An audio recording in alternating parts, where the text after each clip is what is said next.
Pues les damos la bienvenida desde la Facultad de Artes y Diseño de la UNAM a este nuevo espacio para la discusión y la reflexión en torno a la cinematografía. Yo me presento, soy Felipe Ávila, soy académico de la Facultad de Artes y Diseño, especialista en diseño audiovisual y bueno, un gran aficionado al cine histórico.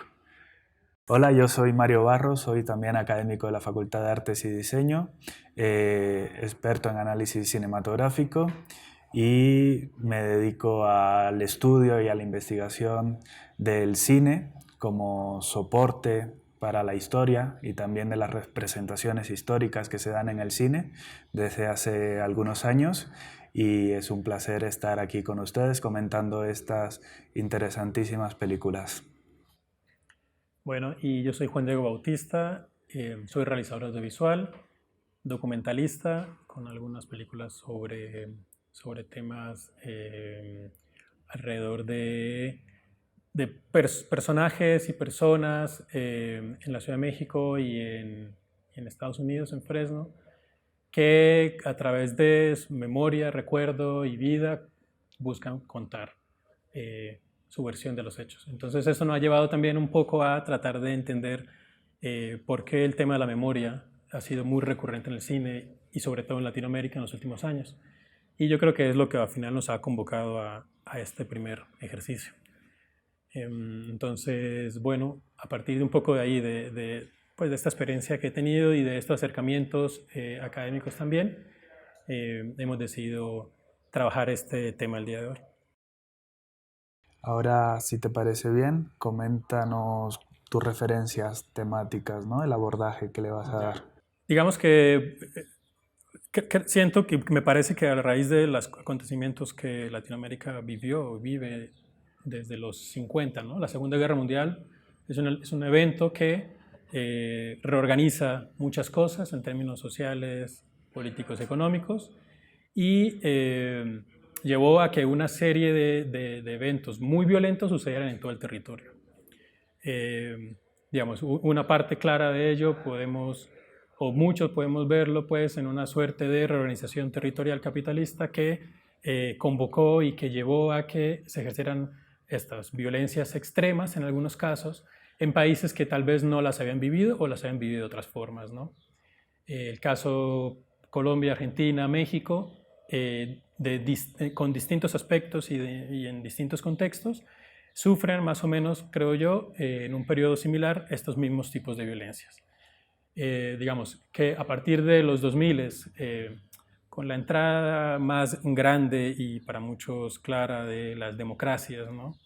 A pesar de que Colombia nunca ha tenido dictadura, pero Colombia también se mete y también se inserta pues, en estas lógicas latinoamericanas del siglo XXI con las democracias plenas, trata y han tratado estos países, México, Colombia, Argentina, de reconstruir su memoria, ¿no? A partir de los eventos que vivieron en la mitad del siglo XX. Puntualmente escogimos cuatro películas, porque justo tratan eventos que ocurren entre el 68 y el 86 y el 85. Entonces, más allá, o sacar de un lado el tema histórico de lo que en verdad nos pasó o sucedió, mi interés era saber si estas películas en realidad respondían a esta necesidad de saber la verdad, que de alguna forma para mucho de la sociedad latinoamericana se volvió casi una obsesión, ¿no? O sea, saber de verdad qué ocurrió. Vamos a proceder ahora a presentarles la sinopsis de las 4 películas que hemos elegido el día de hoy para esta primera mesa de análisis y de reflexión en torno al cine y la memoria histórica. Y haremos alguna acotación, si lo consideran ustedes pertinentes, a esta sinopsis oficial que viene en Film Affinity. Y posteriormente pues ya pasaremos a intentar dar respuesta a estas preguntas que has lanzado.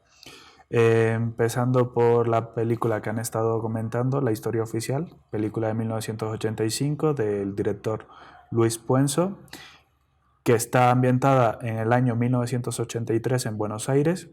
En los últimos años de la dictadura militar argentina, una acomodada profesora de historia comienza a tomar conciencia de lo ocurrido en ese periodo, sus sospechas sobre los oscuros asuntos de su marido y una abuela de la Plaza de Mayo que busca a su nieta son los motivos que la llevan a replantearse la historia oficial. ¿Quieren comentar algo respecto a esta sinopsis? No, pues que no. Sí, Yo las creo que es lanzamos correcto. todas. Ahí lo único que nos traería claro a nosotros como duda por no haber nacido en ese país es saber cuál era la historia oficial en el 83. Claro. Pero, Claro, porque recordemos que la película es del año 1985 y está ambientada en 1983. Hay un Sí, la- desfase de 2 años. La dictadura duró de 76 a 83, estaba a punto de caer la ¿a dictadura. cuál historia oficial se refiere que ella va a poner en duda, ¿no? Ok. La siguiente, Rojo Amanecer, mexicana, del director Jorge Fons, una película del año 1989 que narra los sucesos de la matanza de Tlatelolco del 2 de octubre de 1968 en el edificio Chihuahua, en Tlatelolco, en la Ciudad de México. Son los días de mayor efervescencia del movimiento estudiantil del 68. La mañana del 2 de octubre, una familia de clase media se prepara para un día normal. Al transcurrir las horas, la familia se verá atrapada en medio de la represión política más sangrienta del México moderno. ¿Algo que quieran comentar de esta sinopsis? A continuación, de Colombia, la película Siempre Viva del año 2015 del director Clich López. La economía no va bien y en unos meses Lucía perderá la casa hipotecada donde vive con 4 inquilinos y sus 2 hijos. Julieta, la menor, es la salvación. Está terminando sus estudios para ser abogada, pero la mañana del 6 de noviembre de 1985, Julieta sale a su trabajo en el Palacio de Justicia y nunca regresa. ¿Comentarios? No. Y la última película que hemos seleccionado es Roma, del 2018, de Alfonso Cuarón, cuya sinopsis dice: Cleo es la joven sirvienta de una familia que vive en la colonia Roma, barrio de clase media alta de la Ciudad de México. En esta carta de amor a las mujeres que lo criaron, así dice la sinopsis, Cuarón se inspira en su propia infancia para pintar un retrato realista y emotivo de los conflictos domésticos y las jerarquías sociales durante la agitación política de la década de los 70. Creo que esta sinopsis sí tiene como más elementos que pueden ser plausibles de comentarios, pero bueno. Y en la historia oficial, en la película Historia Oficial, se vuelve un fetiche absurdo llegar a la verdad. Casi una cosa esquizofrénica el personaje, saber qué pasó, qué pasó. Gaby puede ser la hija de una desaparecida. Dijimos que nunca íbamos a hablar de eso.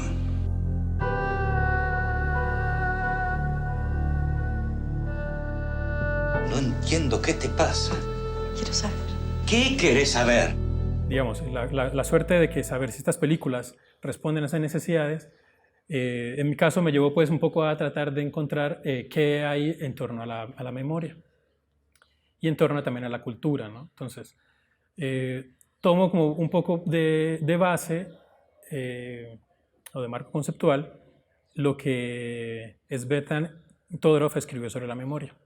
Entonces, él tiene un texto que se llama El abuso a la memoria, justamente desde la suposición como francés, bueno, francés por adopción después, saber qué fue lo que pasó en Europa después de la Segunda Guerra Mundial con el tema de los judíos y también con el tema del comunismo y de los soviéticos.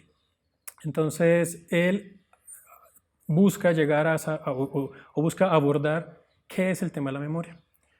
Y me parece a mí clave que él categoriza 2 cosas muy puntuales en torno a la memoria. Y él dice, existe la memoria literal y la memoria ejemplar. Y es con estas 2 categorías que yo quiero abordar como estas películas. Creo que después podemos ver si Todorov acertaba o no acertaba. A mí me parece que tiene cosas interesantes y tiene otras cosas con las que choca totalmente. Pero esos dos conceptos me interesan mucho porque entonces él dice que tenemos una memoria literal y que esa memoria literal es en realidad lo que el individuo a manera de su experiencia vivió y él decide contar esa versión, ¿no? Entonces esa literalidad nos dice, bueno, bueno, él les pone, ¿no? Yo fui perseguido por los nazis y me pasó esto y esto y esto, ¿no? Y entonces me mataron a mi familia o me desplazaron y me tocó ir en tal lugar y al final terminé solo, etc. Entonces él da varios casos de memoria literal y a la memoria literal él le otorga cierto grado de riesgo y de miedo. Le profesa cierto temor. Frente a la memoria ejemplar, él considera que al contrario, la memoria ejemplar puede servir para conocer más profundamente un hecho. Pretende al final que la verdad no es necesaria, o sea, saber la verdad no importa. Pero en cambio, construir la memoria ejemplar para él es mucho más interesante y mucho más necesaria porque, y ahora sí me diría yo que claro, Todorov, pues a partir de lo que él vivió, él le interesa mucho más saber cómo un país o cómo una sociedad va a reconciliarse que saber quién es el culpable de los hechos, ¿no? Entonces él apuesta a esa memoria ejemplar que la categoriza como una memoria o una versión de hechos construida de manera ideal por muchos agentes que busca en el fondo ejemplarizar un evento con el objetivo en primer grado de que no vuelva a ocurrir. Entonces dice, ¿de qué sirve, según él, que los afroamericanos denuncien la esclavitud si al final eso no reconcilia la sociedad y no les permite seguir avanzando? Con lo cual me parece que no estoy de acuerdo, pero digamos, al final él lo que está tratando de poner sobre la mesa es que solo con la reconciliación de dos partes en conflicto se puede lograr una estabilidad social y que el papel que juega ahí la memoria ejemplar es clave, ¿no? Entonces, creo que tomo como de punto de partida estas dos definiciones para saber si estas películas responden o no a esos intereses. Ahora, también me parece que es muy cuestionable la idea de la memoria ejemplar como la única posible. Y además el decir que la memoria literal es riesgosa frente a una memoria ejemplarizante o ejemplar que nos puede dar mejores resultados en el corto y largo plazo. Y me parece que es discutible porque al final, digamos que reconciliar a fuerza dos grupos antagónicos o dos elementos que si entraron en choque se debió a una serie de situaciones o una serie de elementos y de eventos que seguramente responden a desigualdades económicas y sociales, me parece que lo que busca esa memoria ejemplar es al final invisibilizar. Y es lo que yo creo que pasa con la historia oficial. O sea, en la historia oficial como película, y el objetivo de Luis Puenzo al final ahí de hacer una reconciliación de una abuela que perdió a su nieta y de una burguesa que robó a su hija, que ahora son amigas y se entienden y se apoyan, al final lo que busca es invisibilizar esa desigualdad, porque la desigualdad no se acaba. O sea, digamos, entiendo que al final la idea de Todorov con la memoria es sí, hay que recordarla, hay que tenerla presente, hay que saber claramente qué sucede, pero no hay que idealizarla y no hay que tenerla tampoco como el marco de partida de todo, porque entonces pues nunca avanzaríamos y estaríamos en permanente guerra. Pero también me parece que esa ejemplaridad de la que él habla puede llevar a unos ciertos riesgos que es como si dijéramos, bueno, vivimos tantas violencias que al final pues partamos de cero y ahora todos somos iguales y vamos adelante. Y la realidad social que vivimos es que eso no es así. O sea, que no fue así, pues ni la democracia nos trajo igualdad para todos, ni pretende además hacerlo, ¿no? Entonces, las películas al final terminan siendo unos aparatos ideológicos ahí en torno a las necesidades de lo que un cierto grupo progresista con ciertas ideas reconciliadoras pretende que un grupo más amplio de la sociedad llegue a esas memorias, ¿no? Entonces, eso es como un poco lo que yo quiero tomar de punto de partida. Bueno, por un lado. Y por el otro lugar, me gustaría también tomar el punto de Ludovico Silva, que para mí es muy interesante. Ludovico Silva es un filósofo marxista venezolano, porque él evoca durante un texto largo sobre las definiciones de cultura hoy en día, ¿no? Y entonces él dice, bueno, existen dos definiciones de cultura, la cultura antigua y la cultura moderna. A la cultura antigua, él dice, bueno, fueron una serie de áreas de conocimiento y de producción que el hombre realizó, como las artes, la literatura, la arquitectura, la geometría, la matemática, a las cuales les otorgaron un grado de conocimiento y de especialidad. Entonces, la definición de cultura antigua le otorga a estas 7 áreas de conocimiento una suerte de especialización, ¿no? Con la llegada de la revolución industrial y todos los elementos que suceden después, muchos otros teóricos, justo él plantea que sobre todo los antropólogos, dicen no, la definición de cultura antigua se acabó y la cultura ahora moderna es en realidad todo lo que el hombre produce por ser hombre para sí mismo, sin importar si eso es positivo o negativo para él. Entonces, en esa definición ellos dicen, es tanto cultura como el conocimiento que un hombre tiene para poder sembrar plantas y que las plantas se den, como la televisión o como, no sé, como un libro o como cualquier otra cosa. En realidad amplía, y lo que trata de establecer esta definición de cultura moderna es que no está sujeta a unas categorías. Y eso le permite que entonces cualquier sujeto es derecho, no tiene, o sea, es decir, tiene como acceso a la cultura porque él mismo la puede producir. Y eso entonces comienza a tener ciertas capas. Entonces él dice, claro, no quiere decir que la cultura antigua se acaba, no quiere decir que la cultura moderna sobrepasa, sino que se empiezan a chocar y empiezan a establecer también ciertas fricciones. Y empieza a suceder algo que entonces él empieza a definir como la idea de que en el capitalismo moderno, o bueno, en realidad en el capitalismo, pues, la cultura antigua disfraza a la cultura moderna y nos otorga sobre ella todos los bienes culturales que tenemos. Entonces, claro, él dice, de repente, todos los productos culturales se les da el grado de cultura antigua, ¿no? En esa definición antigua. Entonces, vamos a un museo y vemos una exposición magnífica, espectacular, y con ella nos sentimos que estamos siendo cultivados y que estamos teniendo estos grados de conocimiento de esta definición de cultura antigua, no de la definición moderna. Entonces esto me parece que es interesante porque entonces nos va a tener en el cine también estas mismas problemáticas, estas mismas contradicciones y choques, ¿no? Es decir, el cine como un producto cultural moderno, pero que se nos disfraza con esta definición antigua de áreas especiales especificadas y muy específicas, perdón, elaboradas por artistas con trabajos puntuales específicos, a la cual pareciera que no tenemos del todo acceso, ¿no? O del que no podemos desentrañar cosas ahí que hay y que tanto dan.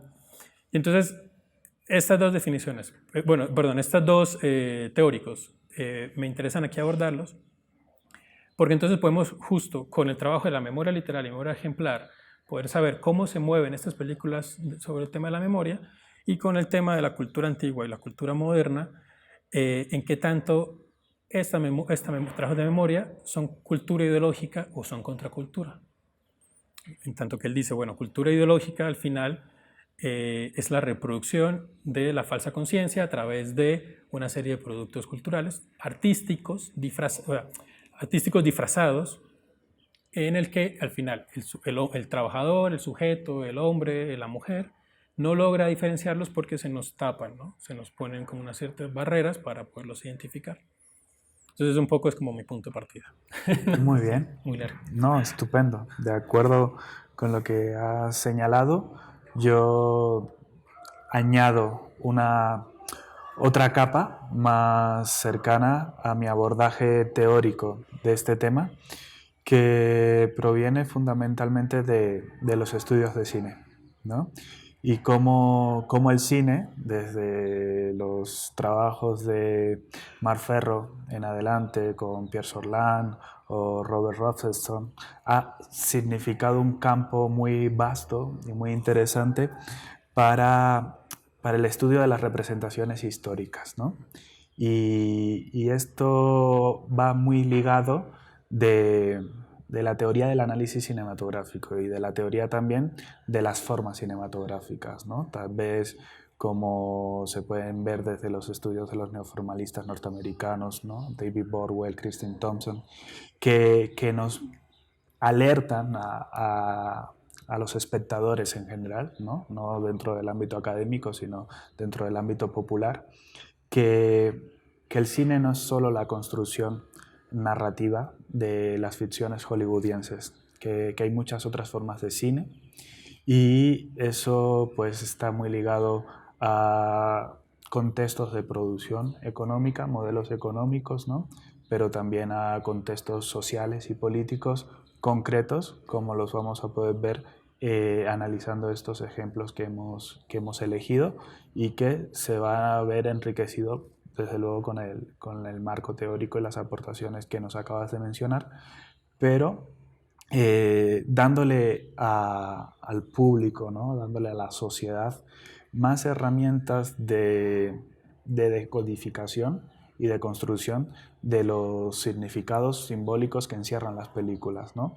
Porque eso yo creo que es muy importante a la hora de abordar la transmisión de mensajes o de ideologías, sobre todo en el cine, que es una de las formas artísticas, pero también de entretenimiento masivo, más influyentes a lo largo de todo un siglo, ¿no? Aunque en la actualidad, pues si bien compite muy fuertemente con otros productos de las industrias culturales, como pueden ser los videojuegos o como pueden ser otras formas de ocio, pero hay que situarnos también en otros contextos, ¿no? Contextos en los que tal vez a partir de los años 60, pues con la aparición de la televisión, pero antes el cine fue el instrumento fundamental de propaganda, ¿no?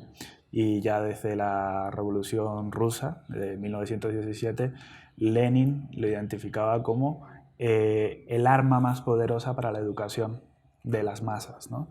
Entonces creo que es fundamental hablar de dejar claro eso, ¿no? Que el cine tiene su capacidad de impactar o de llegar tanto a la sociedad en función de su forma, porque hay otras formas de cine que no son tan poderosas en el sentido ahí nos serviría mucho traer lo de Barbero, ¿no? Lo de las mediaciones. Definitivamente. Justo un poco por ahí, ¿no? Por supuesto, definitivamente, ¿no? Y hablar de las particularidades que tiene la forma narrativa de ficción, ¿no? Que es una construcción de mundos imaginarios, de mundos posibles, aplicando estrategias retóricas como puede ser la cinedoque, que hablábamos anteriormente, ¿no? De cómo extrayendo fragmentos o partes de un discurso se puede construir un todo a manera de cinedoque, ¿no? De tomar la parte por el todo, y de los estereotipos o de los arquetipos, o de cómo se puede perpetuar ciertos estereotipos a través de este bombardeo constante de etiquetas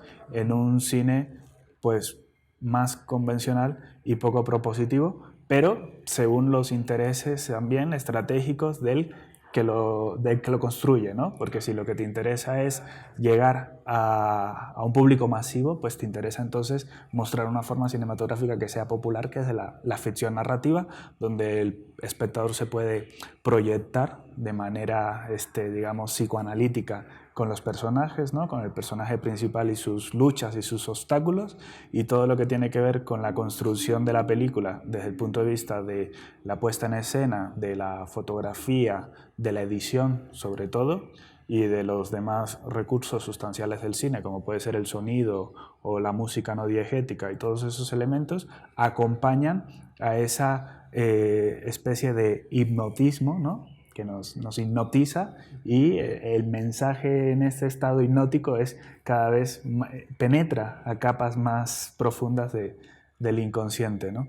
Y pues yo creo que desde esa base teórica, el análisis de estas películas que hemos seleccionado es muy interesante, porque vamos a ver ejemplos de películas que tienen una vocación de independientes o de antisistema, pero luego son adoptadas o son heredadas por el status quo, ¿no? Por el establishment. Y cómo emplean pues este lenguaje, digamos, hollywoodiense, a pesar de estar tratando temáticas o historias a las que Hollywood no prestaría ningún interés, ninguna atención, ¿no? Cómo apropiarse de las herramientas del cine comercial para unos intereses no comerciales, ¿no? Y bueno, pues todo eso es interesantísimo, y desde ahí pues es donde yo voy a centrar mi análisis y mi observación. Bueno, a mí lo que me parece muy interesante es que estas películas parten casi desde la intrusión profunda del neoliberalismo en la América Latina, ¿no? Finalmente pienso que Chile y Argentina fueron estos laboratorios del neoliberalismo, ¿no? Y estas películas empiezan en 85 y terminan en el 2017, ¿no? 2018 con Roma. Entonces casi la propuesta del cine histórico, lo puedo ver así a grandes rasgos, la propuesta del cine histórico de unos países que en vías de desarrollo o de bajo desarrollo, que incursionan en el neoliberalismo. Eso es interesante. También ya es otro modo de adoptar la historia, mucho menos burda, mucho menos maniquea que esta historia estatista, ¿no? En México tenemos esta historia estatista. Muchos mexicanos criticamos los libros de texto gratuito, ¿no? Como maniqueos, como burdos. Tenemos esta historia controlada por el Estado, y viene un cambio, ¿no? En los años 60 ya no vemos ese gran papá gobierno, ¿no? Que nos explica lo que pasó, ¿no? Nos cuenta la mitología de Benito Juárez y de Díaz, etc. Viene un cambio planteado en Rojo Amanecer, por ejemplo, planteado quizá en Roma. Entonces es interesante ver estos cambios. La historia oficial, creo que una de las palabras claves es mediadora, ¿no? Como mencionaba Juan Diego.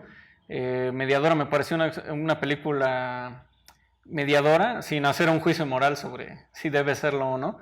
¿Por qué? Porque no nos muestra ni esta parte muy de la vieja dialéctica marxista, ¿no? De qué fuerzas se están encontrando, ¿no? ¿Cuál es la fuerza que luchó contra cuál, etcétera? Si no, nos muestra una situación un poco más cotidiana que nos puede ayudar a los espectadores a digerir mucho mejor esta historia. Claro, si no estás familiarizado con el tema de la dictadura en Argentina, tal vez parezca un poco ajena, quizá ahí le falte un poco de didáctica, pero bueno, abordando un poco la sinopsis de la historia oficial, ¿no? Una mujer de clase alta, bien acomodada, que es maestra de historia, nada casual su oficio. Tiene una hija adoptada, ¿no? Ella es estéril, adopta una hija, al parecer el trámite a través del marido, que es un hombre de negocios bien acomodado. ¿Y qué pasa? Que una amiga exiliada regresa, le explica que cuando estuvo presa vio cómo secuestraron a los niños, ¿no? De las presas políticas, y que los dieron en adopción. En ese momento, pues, el terror, ¿no? ¿Qué pasa si la hija que adoptó en realidad fue sustraída, robada, secuestrada por el Estado y puesta en una familia totalmente distinta? Entonces, ahí es donde viene la mediación de la película, ¿no? Cuando encuentra a la posible familia de la niña, habla con la abuela o la aparente abuela de la niña y dicen un diálogo que me pegó mucho, ¿no? Si es tu nieta, ¿qué hacemos? En ese momento me congelé y dije, bueno, ¿qué van a responder, no? Puede ser una gran pifia o puede ser una genialidad, pero me quedo con que los personajes no responden, ¿no? Se quedan callados en un largo silencio, y creo que ahí es donde está esta esencia de la película. No pretende resolver, pretende retratar, pretende mediar, no se va a una crítica dura contra la dictadura, no se va a una crítica dura contra los disidentes, ¿no? Como los llaman así, pero que queda en un estado mediado bastante bueno, ¿no? Ese es el lenguaje cinematográfico, tiene esa maravilla, ¿no? Que puede... Hay una cosa que olvidé mencionar que Todorov dice, es que me acuerdo de lo que dice ahora, Claro. que la memoria ejemplar es justicia. Es decir, a manera de que la memoria ejemplar busca que se construya un relato a partir de muchos otros relatos que busquen un momento ideal de cómo fue que sucedió y cómo podemos salir adelante y plantearnos una nueva reconciliación y demás. En tanto, él dice, pues, la memoria ejemplar es justicia. Entonces, historia oficial pensaría uno que busca eso, la justicia. Y entonces, a mí me surgieron dos preguntas que me gustaría decirlas y que, a ver, dirlas como si uno las puede resolver o no. Y uno dice, ¿son los relatos de la memoria en el cine una repetición de la derrota y una negación de la justicia o no? Partiendo justo de esto, o sea, justo de la memoria ejemplar es justicia y lo que estas películas buscan es justicia. O uno podría pensar que la función o que el cine o que el arte no puede hacer justicia, hará denuncia. Y si es así, entonces Todorov está equivocado entonces en su definición, pero bueno, el punto es, la pregunta es si estos relatos de memoria en el cine no son una repetición de la derrota y una negación de la justicia. Esa es una pregunta. Y la otra pregunta es si justamente, si la memoria en el cine es una forma de negación de justicia, digamos, afirmando que lo que yo soy, la pregunta anterior es correcta, entonces, si la memoria en el cine es una negación de justicia, entonces, en realidad es una suerte de redención de una pequeña burguesía progresista que se siente muy culpable y que busque con estas historias una redención, igual, una reconciliación y una redención, ¿no? Que además yo creo que en la historia oficial también es muy claro. O sea, la escena del profesor medio burlón y socarrón. medio socarrón, cuando le dice que... Es que la frase es no muy hay nada buena. mejor que una burguesa repetida, algo por el Sí, estilo, ¿no? me parece que, pues, digamos, ahí Puenzo sabe que está tratando ese tema, pero vamos a ver si es un poco a manera de farsa o burlándose, o si es honesto en ese sentido, ¿no? O sea, si en verdad dice, sí, aquí hay una pequeña burguesía que se siente culpable por no haber visto lo que ha pasado y que busca redimirse, el perdón, reparar el daño y reconciliarse, ¿no? Que además son los principios de la memoria histórica al final, siempre, digamos, en toda justicia ordinaria, bueno, perdón, en toda justicia especial, en países con conflictos y en guerras, siempre se busca, pues eso, ¿no? La justicia, el perdón y la no repetición de los hechos. Entonces, lanzaría como estas dos preguntas, no sé. Por lo que me saltó de la sinopsis de Roma, puedo empezar a dar respuesta a estas preguntas interesantes que nos has formulado. Si el cine tiene esta capacidad de redención o si al contrario es un mecanismo o es una válvula de escape para librar de culpa las conciencias de las clases medias altas, ¿no?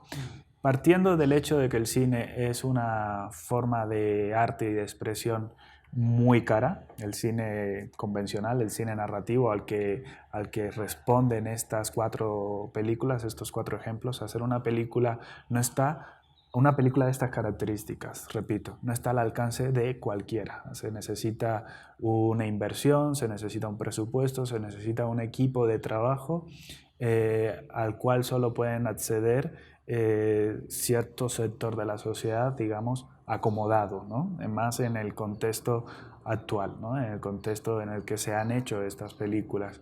Por tanto, sin necesidad de conocer la historia personal de estos 4 directores, cualquier espectador puede sacar la inferencia de que sí provienen de un ambiente burgués, de un ambiente que no ha tenido que pasar por las vicisitudes que pasa Cleo en Roma, o que no ha tenido que sufrir las consecuencias de los crímenes de Estado que se ven en las películas de Rojo Amanecer o Siempre Viva, ¿no? En ese sentido, pues sí hay algo ahí como de un interés, digamos, buenista, ¿no? De intentar recoger esas historias dramáticas como materia prima para yo intentar hacer mi película y con esa película a lo mejor presentarme en los festivales europeos y llenarme de premios, ¿no? Claro. Eso es polémico y delicado. Fíjate que de lo que dices, la única que sí tendría sus autores vínculo con el evento son Rojo Amanecer, ¿no? O sea, el guionista, bueno, que era un chico, pues lo vivió, ¿no? Y eso le da al mismo una autoridad ahí, pues indiscutible, ¿no? Mientras que, claro, los demás es a partir de narraciones de terceros o tal.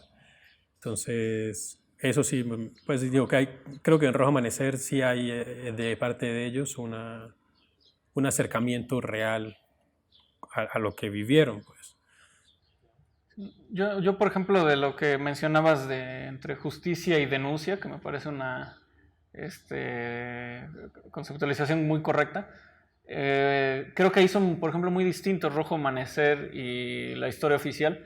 Que la historia oficial tal vez no hace justicia, pero busca una salida, ¿no? Bueno, ya sabes lo que pasó, ya denuncié, entonces, ¿qué va a pasar, no? Abre la posibilidad. ¿Qué hace la esposa? Pues se retira, ¿no? Inicia una nueva vida. Tiene un arco de personaje, creo que el mejor de estas películas. Tiene un arco completo, ¿no? Empieza como una maestra de historia oficialista, más cerrada, más escolástico, más positivista, y empieza ya a cuestionar, le da un 9 al alumno que plantea cuestionar precisamente la historia del libro de texto. Y toma una nueva actitud, ¿no? Tiene un buen arco de personaje sin que la película sea una gran denuncia. De hecho, me pareció muy creativo que la niña estuviera arrullando su muñeco cuando de pronto entran hombres armados que resultan ser niños con pistolas de juguete. La película no es violenta, no es morbosa, sin embargo retrata lo que sería que un comando entrara mientras arrullas a tu bebé, ¿no? Eso me pareció brillante, me pareció parte de la denuncia.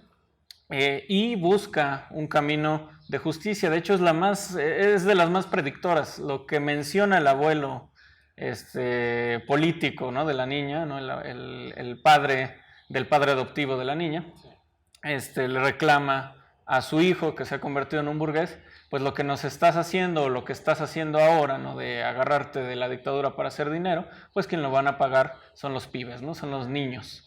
Y bueno, no hace falta... hace falta voltear a Argentina hoy en día para que te ponga la piel de gallina de lo predictor que fue el padre en cuanto a la situación. En cambio, Rojo Amanecer es muy distinta, me parece hasta pesimista el final, ¿no? Acribillan a todos y vemos bajar las escaleras un niño que se quedará con el trauma toda la vida de que protestar es sinónimo de que te van a matar, ¿no? O bueno, me quedo un poco con esa idea, con ese final que no me deja muy conforme. Después de un retrato maravilloso, es un final que parece que es para asustarte, ¿no? Parece que te quiere persuadir. Sí, es desesperanzador. Claro, artísticamente es muy bueno. Yo lloré la primera vez que lo vi cuando era un niño. Pero, por ejemplo, es muy distinto a la historia oficial, que ve hacia el futuro. La historia oficial sí ve, casi predice que va a caer la dictadura y a ver qué pasa, ¿no? No, la película fue filmada después de la dictadura.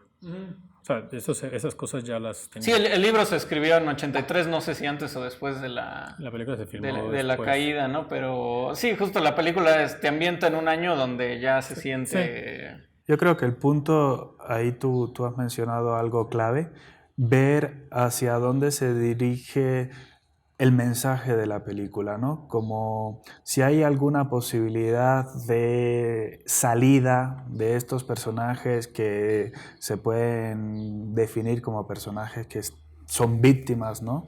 víctimas de contextos y situaciones muy opresivas por parte del Estado, por parte del capitalismo y de las situaciones socioeconómicas en donde han tenido que vivir. Si esa película les da alguna herramienta de escapatoria al estilo del cine social de Mike Leigh o Ken Loach, por ejemplo, que son directores que siempre abordan temáticas de población desfavorecida, pero les da cierta dignidad, les da herramientas de lucha, les da herramientas de rebeldía, o si es un cine más bien, digamos que pues, conformista y burgués, en donde la historia se cuenta como una mera reproducción, ¿no?, de estos discursos ya, digamos, canónicos y hegemónicos, y no hay una reconstitución de la historia, sino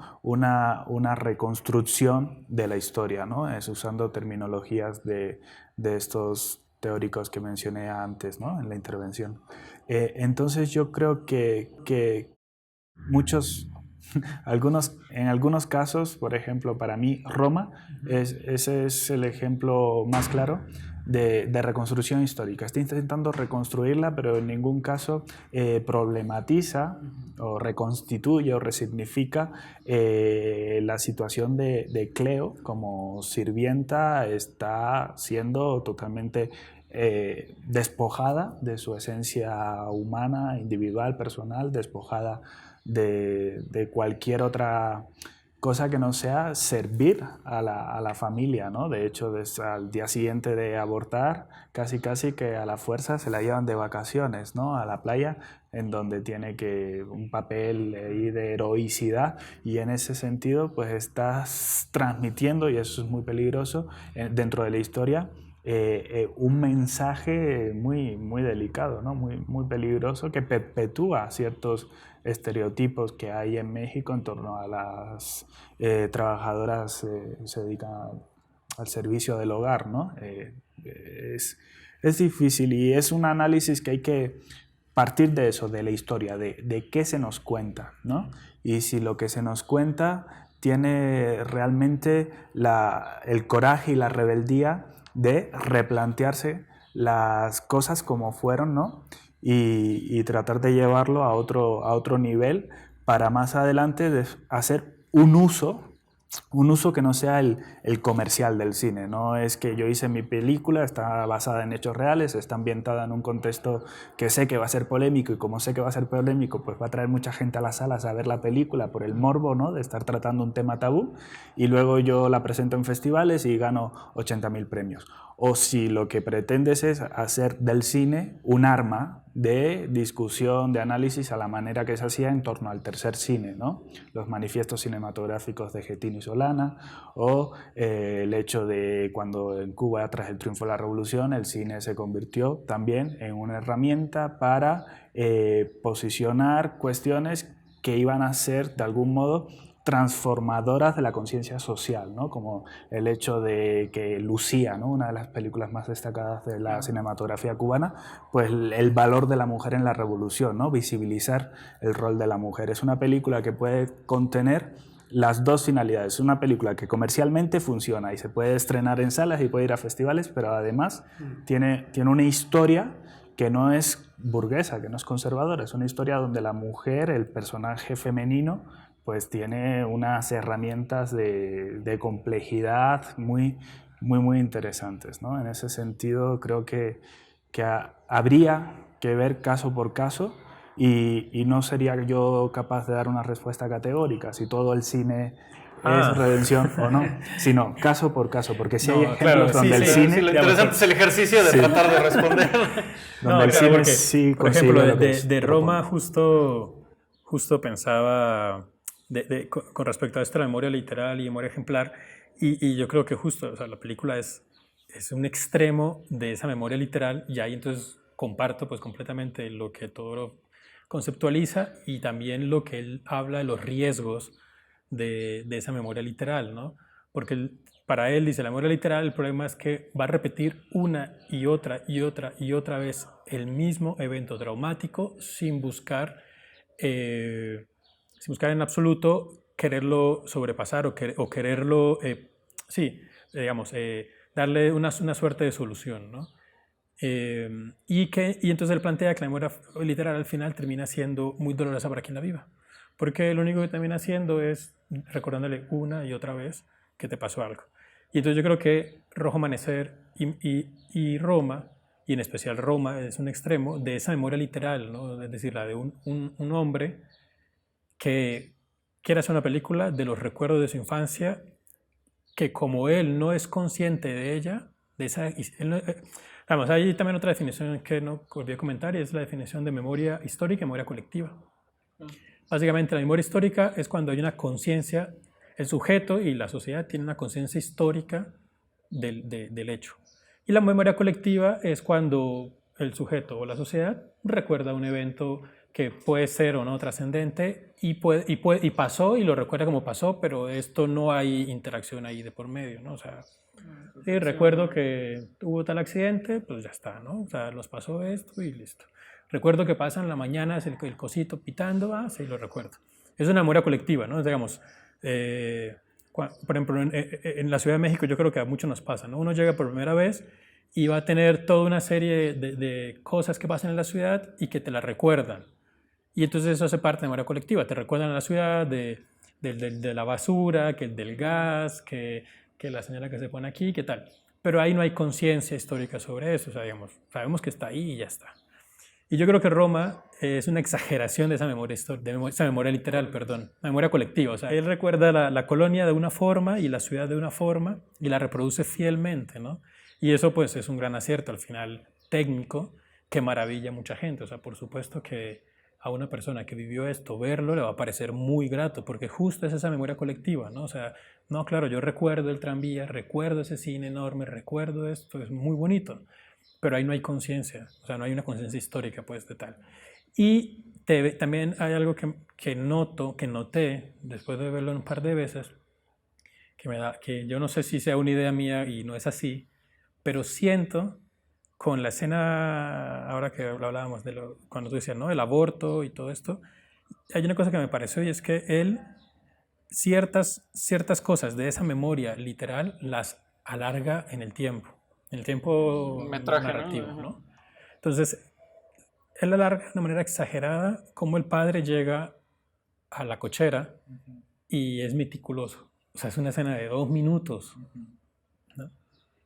En cambio, o como limpian, o sea, digamos, porque claro, eso debe ser sus recuerdos, o sea, lo que en realidad él.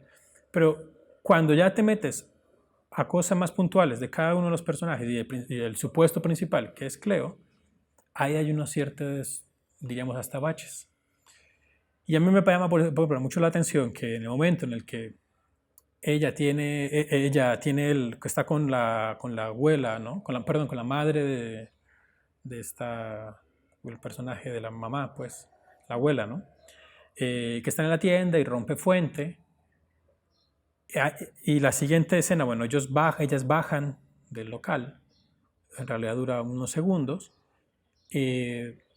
Después la vamos a ver en un atasco de tráfico, un montón de carros ahí estancados, ella ahí sufriendo, y después la vamos a ver en el hospital. Entonces, a mí me parece que es bien interesante como de ese tema de la memoria literal, y es que, claro, él no puede recordar, como autor, cómo es el sufrimiento de una mujer que está a punto de parir. Entonces, como no lo puede recordar, no puede dar muchos elementos. O sea, lo único que se puede imaginar es, pues, estar metido en el tráfico y que el desespero de irte, pero eso dura 10 segundos, 15 segundos. O sea, es un paneo, el tráfico, ella entra al carro y ya. Entonces, tenemos 2 minutos del meticuloso padre entrando al esto y tenemos 10 segundos de ella sufriendo por un niño que va a perder. Entonces, claro, me parece que es un ejercicio en el que él nos pretende vender una memoria histórica que no es así. Porque él nomás está tomando de una serie de postales visuales que tiene en la mente, ¿no?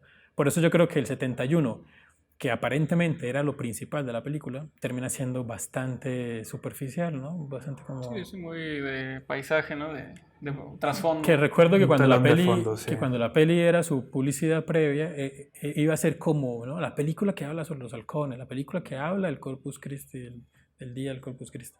Y al final pues eso es un evento ahí que en realidad, claro, fue lo que lo ocasionó, pues que rompiera fuente, pero no sabemos más allá qué hay. No problematiza el evento, no lo pone en el centro de su narrativa, es como un telón de fondo, es el escenario, es el decorado, ¿no? Eso también está muy presente en el supuesto cine histórico de David Lean, ¿no? Cuando vemos Doctor Zhivago no es una película sobre la Revolución Rusa, Doctor Zhivago es una película, es una historia de amor de dos personajes que casualmente están en el contexto de la Revolución Rusa, pero es como ciertos autores se benefician de determinadas características de contextos históricos que para lo que le quieren narrar pues les pueden resultar estéticamente atractivos, les puede resultar desde un punto de vista, como dije antes, polémico para luego comercializar la película, ¿no?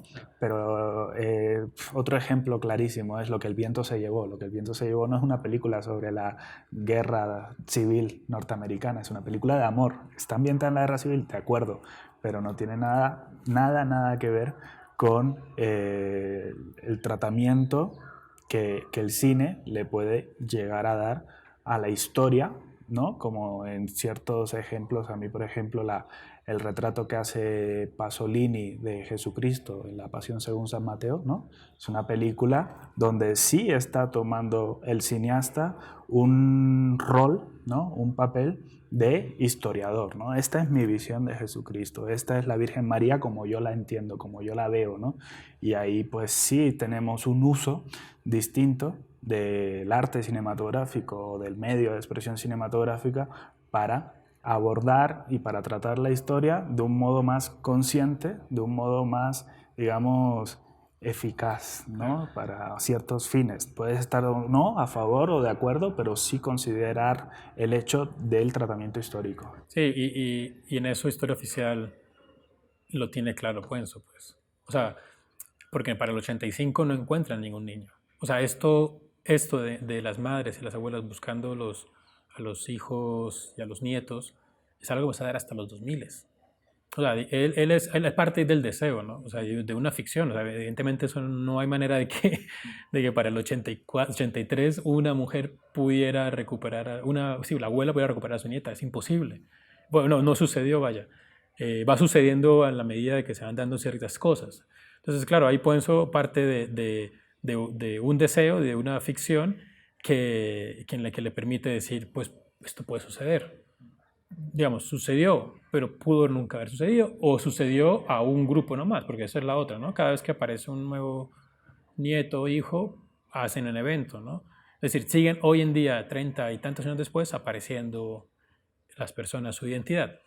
Entonces, en el caso de Roma, por ejemplo, y en el caso de Rojo Amanecer, no vamos a ver siquiera un deseo desde la ficción de una posible otra realidad, ¿no? O sea, entonces por eso Ludovico, cuando yo mencionaba a Ludovico Silva al principio, Ludovico Silva plantea de que para él el arte sí o sí es arte siempre y cuando no sea un reflejo, sino dibuje una nueva realidad, crea un nuevo mundo, ¿no? Entonces, y cuando se aplica una suerte de reflejo o de espejo, lo único que está haciendo es cultura ideológica, no está haciendo más que otra. Entonces, ahí él, claro, lo que quiere es justamente llegar al tema de las mediaciones, ¿no? O sea, no importa el medio, no importa si es la pintura, si es un libro, una película, lo que importa es, al final dice, bueno, ¿qué realidades creas? ¿Qué mundo crea ahí? Que es distinto al que está viviendo y que por tanto se convierte en una denuncia, ¿no? O sea, si crea un mundo distinto, aunque ese mundo sea feliz, digamos, si en un supuesto Rojo Amanecer los estudiantes al final se vengan y matan los soldados, que pareciera una felicidad y un deseo, termina siendo una denuncia por la venganza, por lo que se quiere hacer, por una restitución distinta del evento y lo que sea, pero tenemos en eso, en Roma y y Siempre Viva igual, ¿no? O sea, tenemos en 3 películas, Roma, Siempre Viva y Rojo Amanecer, que están tan sujetos a una memoria literal que no van a tratar de decir, bueno, podemos imaginarnos otra. aunque esa otra no suceda o aunque esa otra tenga otras implicaciones, ¿no? Entonces eso me parece que... Pero ¿hasta qué punto eso es una cuestión consciente o es un condicionante del modelo de producción cinematográfica capitalista en el que se insertan estos realizadores? Me explico. Ellos pretenden con su película llegar a la mayor cantidad de gente posible, porque es el tipo de cine que están haciendo. Y el cine narrativo de ficción es entendido siguiendo los cánones hollywoodienses que son hegemónicos y que se han impuesto a nivel mundial desde hace casi un siglo, mediante la mímesis de la realidad y una mímesis invisible, es decir, la arquitectura invisible de la edición que no te permite ser consciente de que una escena está compuesta por decenas o cientos de planos, ¿no? Y eso hace que las películas que más se alejen de las narrativas convencionales, que son esos actos de repetición que dan sentido a la experiencia cotidiana de las personas y de los seres humanos, pues vayan a ser menos comerciales y menos populares. Entonces ahí hay una situación de conflicto entre lo que desearíamos que sucediera y lo que sucede o lo que puede suceder dadas las circunstancias y los condicionantes del modelo de producción que predomina. Claro, puede ser como, bueno, no una censura ni una autocensura, pero sí un sujeto automático que te está modelando ciertas cosas, ¿no? Exacto. Tu técnica te define, ¿no? En cierto modo. A mí me parece la más difícil de entender qué quería decir el director por Roma, sin lugar a duda, ¿no? Las escenas son más o menos claras o bastante claras. Roma tiene esta cosa pues, también interesante de que nunca creo vamos a saber exactamente qué quería decir el director, no es tan claro, pero eso también lo hace interesante como fenómeno cultural a la película como producto, ¿no? Porque me pareció a veces como una de estas manchas de Rorschach que te ponen los psicólogos. Claro. Cada quien vio lo que vio, ¿no? O sea, cada quien vio en esa mancha abstracta cosas distintas, ¿no? Entonces, pues yo he visto gente que se concentró en lo del halconazo y dice, no, pues esta película no sirve porque retrata muy vagamente y lo hace como anecdótico. Otra película que dijo, bueno, es un maravilloso retrato de las clases sociales en México, etcétera. Hay otra gente que dice, pues recrea súper bien la ciudad y lo que me interesa es la plástica. Y pues quizá la gente más desentendida de las narrativas o más educada en las narrativas comerciales, pues sencillamente dice, pues me dormí, ¿no? Pero me pareció socialmente interesante, ¿no? Sencillamente seguimos dentro del fenómeno Yalitza, ¿no? Que surgió a partir de la película, ¿no? Ya esta vez en Liverpool modelos un poquito más cobrizos de piel, que me parece fascinante, ¿no? En ese sentido, que como película sí fue un fenómeno cultural, sí, ¿no? A pesar de que no es tan clara, a pesar de que no es tan mencionas, que tienes toda la razón. Las intenciones y el discurso del director no están tan claros, muy potente, nos golpeó al menos a los mexicanos, que ha señalado Felipe, movió fibras sensibles que creo que hace décadas además introducir se movían más cuestiones desde el Padre Amaro que no veía en el marco teórico pero inducido, al inicio, o sea, y es como una película sin pretender deliberadamente hacer un cine histórico, puede hacer historia. Y además es Cuarón, se puede convertir como es en el caso de Roma, en algo ya histórico, independientemente que la película sea o no sea de carácter histórico en su diégesis, en su narrativa. Porque la película se ha supuesto, pues lo que dijo Felipe, ¿no? Como una visibilidad de esta actriz Yalitza Aparicio, que es una actriz natural, no una actriz que haya tenido una formación tradicional, digamos, en el campo de la interpretación, y todo el éxito que ha ganado, tanto ella como la película. Nos podrá gustar más o menos, pero va a ser una película que, independientemente de su factura o de su historia, de la historia narrativa, digamos, va a estar en los libros de historia del cine de aquí a 50 años, de aquí a 100 años. Además, por lo que supone el hecho de una película producida por una plataforma, como es el caso de Netflix, que ya no es una película que se inserte dentro del modelo de producción de estudios, ni siquiera el modelo de producción independiente, sino es algo nuevo. Una película que además se estrenó al mismo tiempo, o prácticamente al mismo tiempo, en internet y en salas de cine. O sea, ha significado una transformación de ciertas cuestiones y eso lo hace ser histórico, ¿no? No la historia de la película, sino el uso que se le ha dado a la película y su rol en el contexto en el que estamos, que es el contexto de esta película transformadora, ¿no? Y hablando también de los discursos, pero desde el punto de vista de cómo se construyen las películas, estas películas creo que tienen un valor muy, digamos, interesante desde el punto de vista de lo estético, que es el trabajo del fuera de campo a través del diseño del sonido, ¿no? De lo que no vemos, de lo que no se representa literalmente en la pantalla, y ahí hay un terreno también muy, muy amplio de análisis y de exploración, como la capacidad de los cineastas de dejar a tu entendimiento la representación literal de ciertos sucesos y darte solamente pistas para que a través del sonido tú en tu imaginación lo reconstruyas, sí da pie a una, digamos, recepción más activa por parte del espectador, pero no es tan propositivo desde el punto de vista de que las propuestas que acompaña esa estrategia retórica, digamos, pues es la que hemos estado señalando anteriormente, de la literalidad de las historias que no plantean una salida alternativa a lo que ya sucedió, ¿no? A esa memoria literal. Claro, sí, pero sí, evidentemente no va a encontrar en las 4 películas una serie de elementos que se repiten, ¿no? Quizás sí, Roma es la más diferente porque además es la más nueva y porque se tratará de, pues, por muchas otras cosas, pero en general uno va a encontrar una serie de elementos en las 4 claros. Uno, que es esa reconstrucción del sonido histórico, casi, ¿no? De cómo se escuchaba la dictadura, cómo se escuchaba la represión en el Palacio de Justicia, cómo se escuchaba México en el 71, y cómo se escuchaba el 68 en la Plaza Tlatelolco. O sea, digamos, hay como unos elementos que ellos utilizan todo. Hay guerrilleros, maestro. También hay gente inocente y la están matando.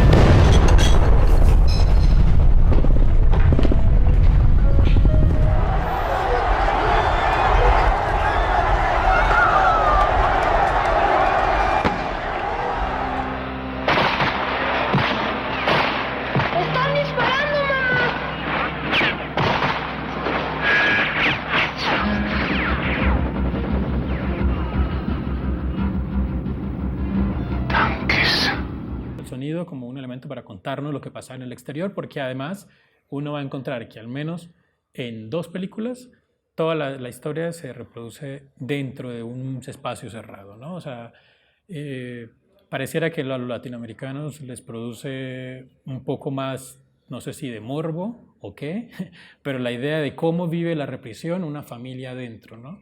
Porque tal vez pensarán que, o pensamos, no sé, que la que se reprodujo afuera ya la sabemos, ¿no? O sea, ya tenemos las imágenes, ya tenemos las noticias, el periódico, ya sabemos qué pasó afuera, pero el morbo que nos lleva es a saber qué pasó adentro y cómo fue que adentro la mamá lo vivió, el tío, el primo, y a partir de ahí reconstruir la memoria. Y yo creo que Roma es eso, o sea, es como, para él fue un año importante porque ocurrieron muchas cosas importantes en el país, en todo sentido, y también en el tema de la violencia y la represión, y cómo se vivió adentro de una casa de clase media alta en la Roma.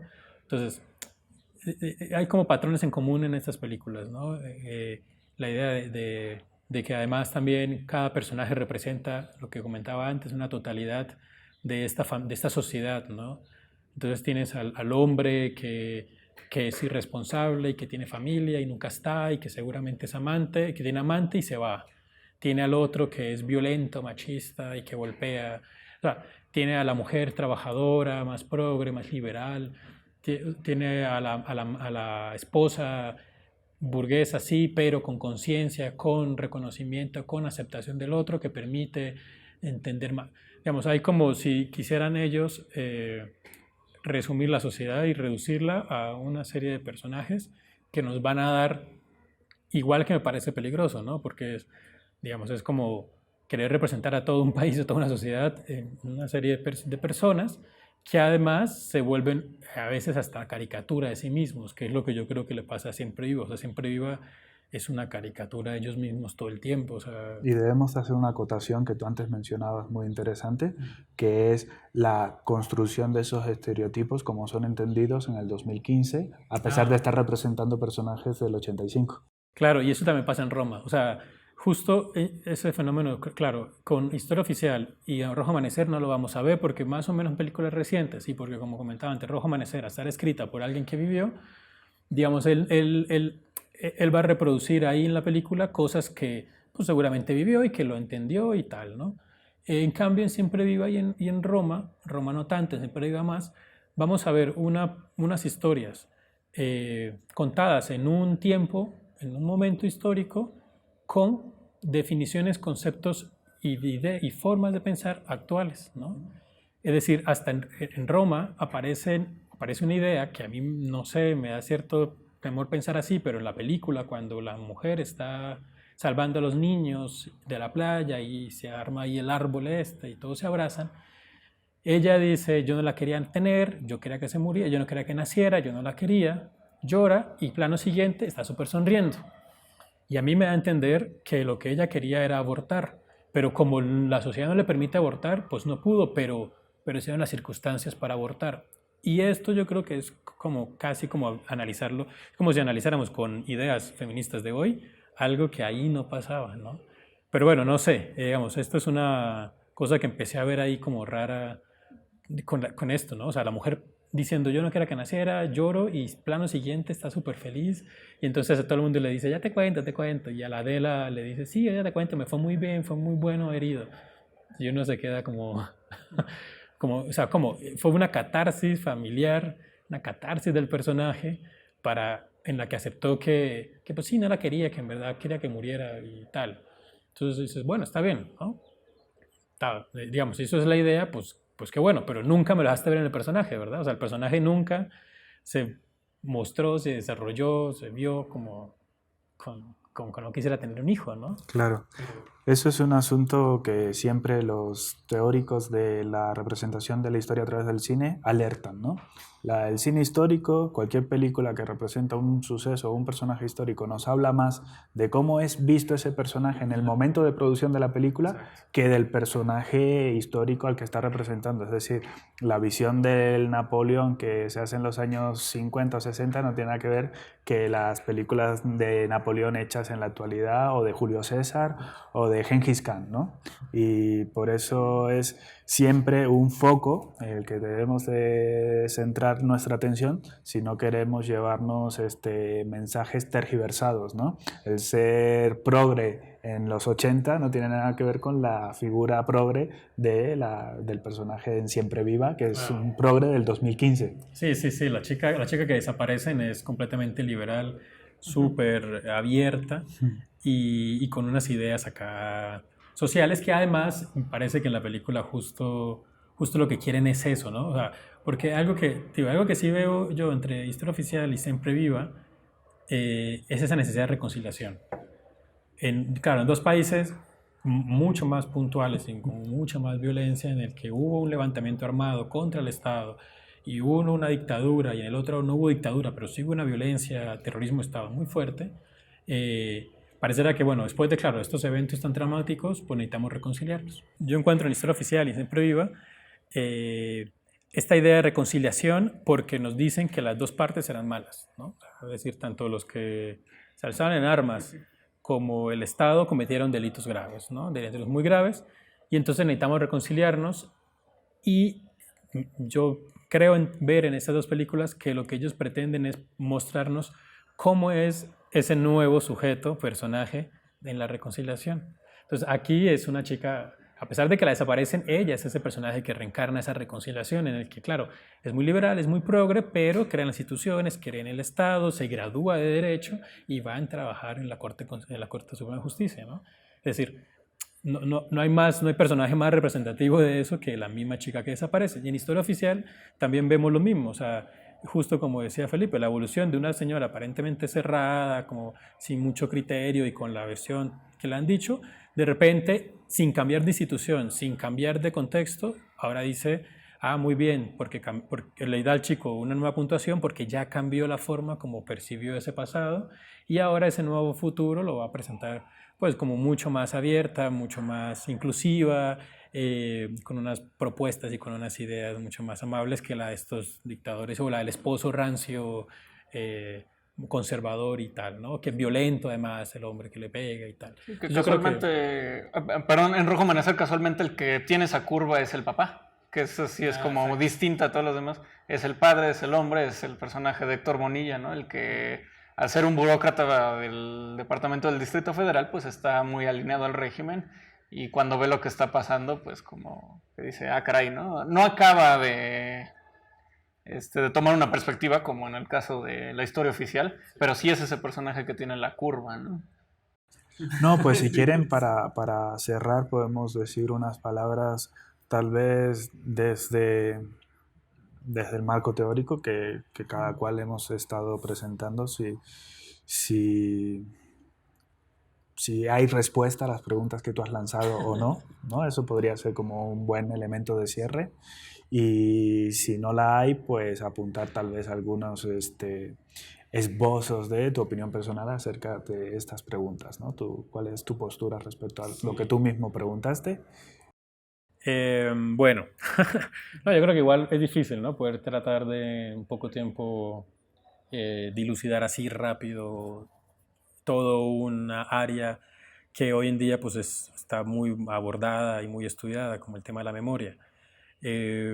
Yo las preguntas no pensaré todavía en darle una respuesta así puntual y categórica, pero creo que también responden más o sea, la pregunta va a responder más al autor en específico y al el entorno y contexto en el que él se encuentra, ¿no? O sea, en algunos casos podremos pensar que efectivamente esa película y con ese autor y en esa situación respondió como comentaba, ¿no? A unas necesidades de reconciliación, de paz y de salir adelante, al mismo tiempo que borrón y cuenta nueva, y que eso, pues al final no es justicia, ¿no? O sea, digamos, sí, está bien, apareció la niña desaparecida y pareciera que con ello nos sanamos.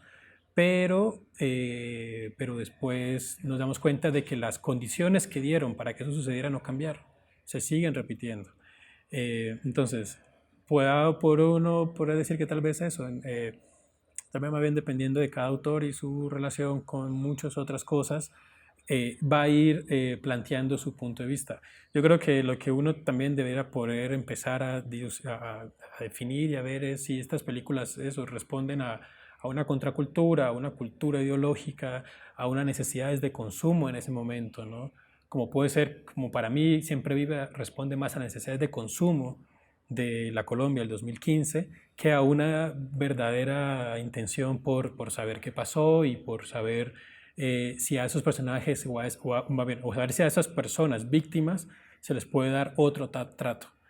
Entonces, creo yo que, bueno, que uno puede más bien irse puntualmente a cada caso y también puede a partir de ahí generalizar y ver cómo el cine latinoamericano va a ir dando ciertos rumbos y ciertas líneas, más teniendo muy en cuenta eso, ¿no? O sea, el mercado y las necesidades de consumo van a ir delineando los productos que vamos a consumir y esos productos se podrán presentar lo más progre y lo más civilizado que queramos, pero responden a unas necesidades puntuales, ¿no? O sea, por eso vamos a ver superhéroes, superheroínas en Marvel y no por ello ellos van a cambiar toda una forma de producir y contenidos, etcétera, ¿no?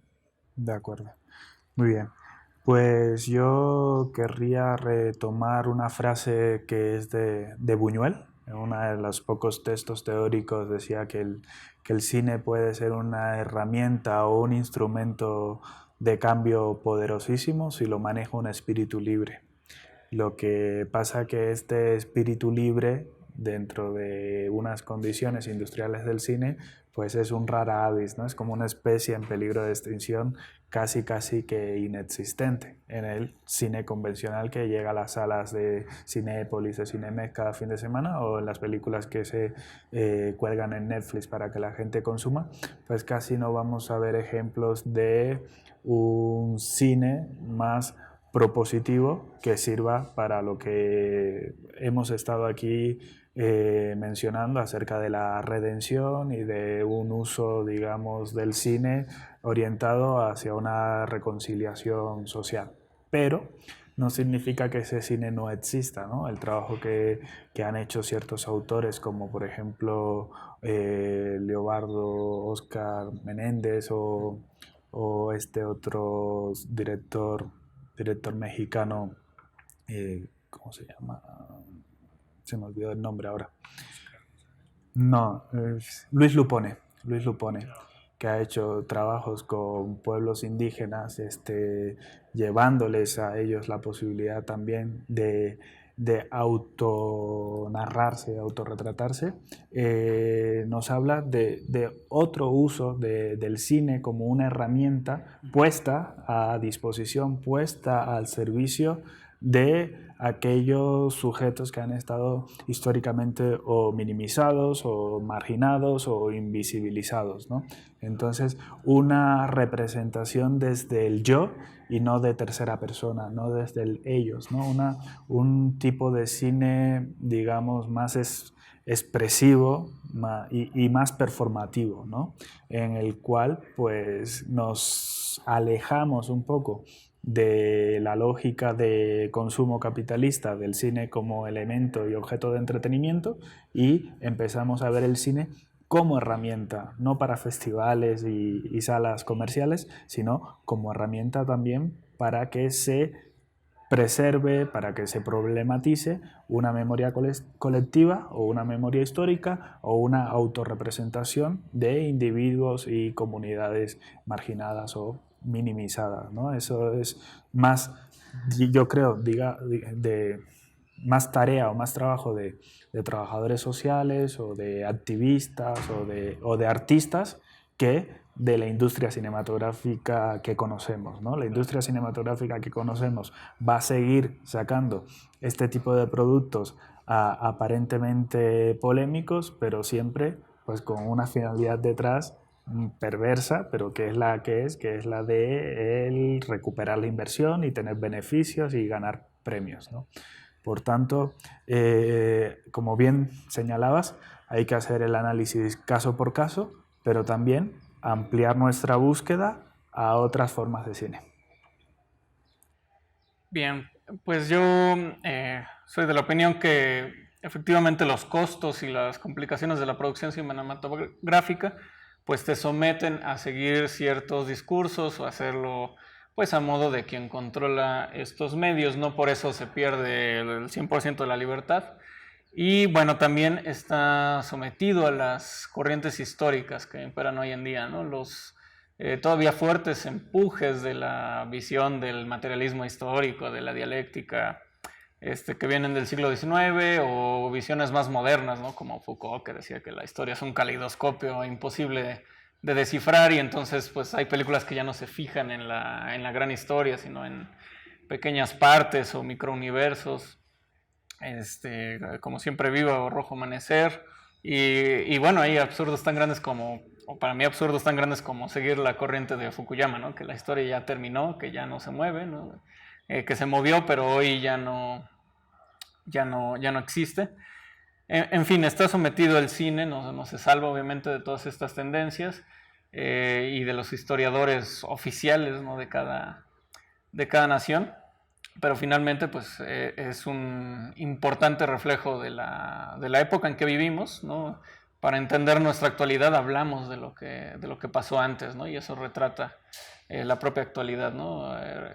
Creo que la historia oficial retrata ese momento de transición entre la dictadura y la democracia. Rojo Amanecer, quizá ese fin del Estado paternalista y la entrada eventual al neoliberalismo, y Roma y y siempre viva, pues ya veremos en unos años qué es lo que estaba, cuál es esa transición, cuál es ese punto de inflexión o de paradigma que estábamos retratando, ¿no? Que estaba retratando. Me parece también interesante acotar que pues son interpretaciones de cosas o de eventos que se han interpretado en otras películas, ¿no? O sea, La Noche de los Lápices representó ya la dictadura argentina, ¿no? El Grito, en su momento, que es un documental, representó el movimiento del 68. Hoy en día ya hay más películas, ¿no? Está Extraño Enemigo, Verano del 68, Borrar de la Memoria. En el caso de Colombia están las series que giran en torno a la figura de Escobar, que han retratado casi de manera televisiva esta toma del Palacio de Justicia.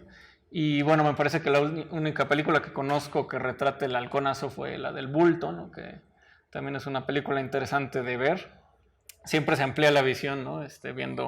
Viendo cómo se han retratado en distintas épocas el mismo hecho, ¿no? Pero bueno, yo agradezco que se hagan este tipo de trabajos, ¿no? Porque vaya o no con nuestras corrientes teóricas o vaya o no con nuestros gustos personales, pues siempre nos va a nutrir el cine histórico. Y bueno, paso con el cierre. Pues bueno, gracias por acompañarnos en esta reflexión en torno a la memoria histórica en el cine de Latinoamérica. Estén pendientes porque estaremos subiendo a internet ejercicios similares en torno a las expresiones cinematográficas. Les damos un saludo desde la Facultad de Artes y Diseño de la UNAM, Felipe Ávila, Mario Barro y Juan Diego. Y pues bueno, les invitamos a que nos acompañen en las siguientes cápsulas. Muy bien. Bueno, buenísimo.